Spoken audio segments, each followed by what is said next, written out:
आपण ज्या मंत्र्याला निवडून दिले तेव्हा शेतकऱ्याचा मुद्दा मांडायचा सोडून मंत्र्याला जाऊन पत्ते ठेवते।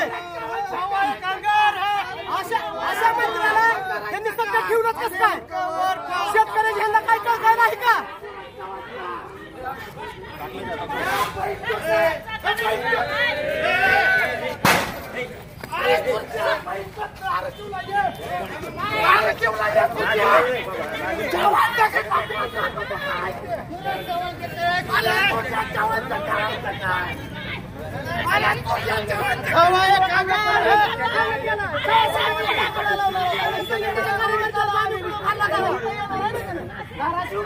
म्हणलं म्हणून चालव त्याच्या आईला घोडा लावणार